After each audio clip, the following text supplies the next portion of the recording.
Hai, Assalamualaikum semua. Kembali lagi kita dekat Bycam Studio. Baiklah gang, kita sambung balik sembang hangat dan kencang mengenai khabar angin perpindahan pemain untuk musim 25-26. Memandangkan musim baru Liga Super lambat lagi nak bermula, dengar-dengar cerita mungkin bulan 8 nanti. Jadi tak banyak lagi lah khabar angin yang keluar. Orang kata apa? Santai-santai dulu. Nanti bila masuk bulan 6, bulan 7 nanti, aku jamin akan banyak berlaku perpindahan pemain-pemain nanti. Buat masa ni, kita layan dulu mana-mana yang ada. So apa-apa pun, kita mulakan dulu dengan pasukan JDT.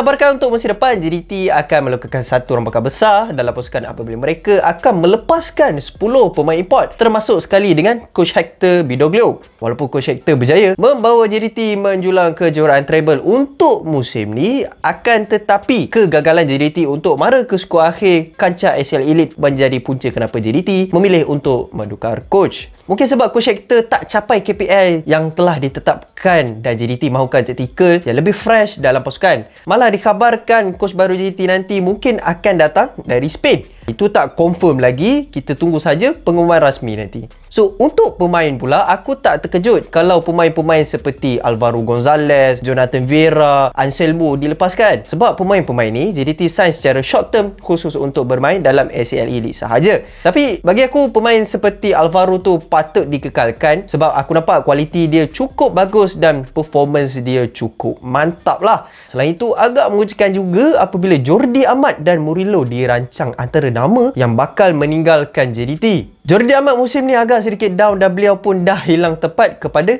Eddie. Dan ada rumours juga mengatakan yang ada kelab dari Indonesia berminat nak sign Jordi ni. So kalau betul JDT lepaskan Jordi ni, mungkin beliau ni akan terbang ke Indonesia untuk bermain di sana. Untuk Murillo pula, pemain yang aku boleh katakan seorang pemain import yang cukup perform untuk JDT, mempunyai saiz fizikal yang solid, keras dan kualiti hantaran beliau juga cukup padu. Dan memang sayanglah kalau beliau ni tak kekal bersama dengan JDT. Malah beliau juga antara pemain yang perform dalam saingan ACL Elite. Selain tu juga Jesse, Shane Lowry dan juga Obregon juga dikhabarkan bakal meninggalkan JDT. So sekali lagi aku ingatkan, ini masih lagi kekal sebagai khabar angin. Kita tunggu je pengumuman rasmi dari pihak JDT. Next, kita pergi ke pasukan TFC. So, kalau sebelum ni TFC dikhabarkan berminat untuk mendapatkan khidmat Luqman Hakim, kali ini TFC berminat untuk mendapatkan dua pemain kebangsaan iaitu Hakimi Azim dan juga Syafiq Ahmad.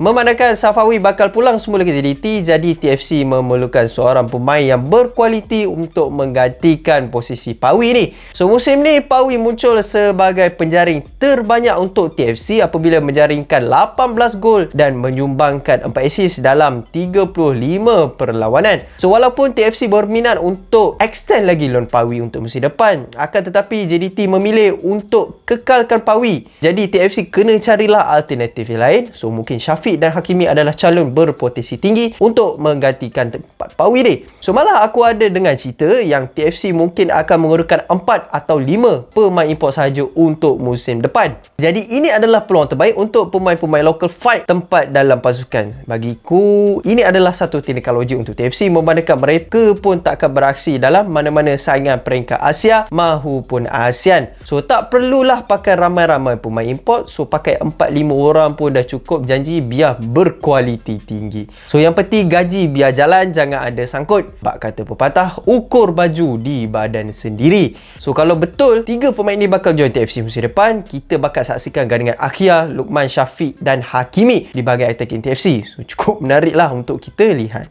Next, kita ke pasukan Penang. So nampak gaya boleh tahan juga rumours yang melibatkan pasukan Penang ni. Setakat ni Penang telah dikhabarkan berminat untuk membawa pulang bekas penjaga gol mereka iaitu Khatul Anwar. Malah mereka juga dikaitkan dengan 2 lagi penjaga gol iaitu Khairul Azhan Khalid dan juga Ramadan Abdul Hamid. Mungkin Penang sedang mencari pengganti yang sesuai kepada Syed Izhan yang akan pulang semula ke Selangor selepas tamat tempoh pinjaman. Selain itu, Penang juga dikhabarkan berminat untuk mendapatkan 2 pemain dari Kedah iaitu Akmal Zahir yang bermain di posisi pertahanan dan juga Hasbullah Abu Bakar yang bermain di posisi tengah. Malah Penang juga mahu mendapatkan pemain sayap lincah Kelantan Darul Naim iaitu Fazrul Amir, tetapi kena fight dengan KL City, Melaka dan Negeri Sembilan untuk mendapatkan pemain ini. Dan yang terakhir, Penang juga dikatakan berminat untuk mendapatkan Nick Swirat yang yang bermain di posisi pertahanan, J. Parthiban yang bermain di posisi sayap dan A. Selvin yang juga bermain di posisi sayap. Next, kita ke pasukan Perak.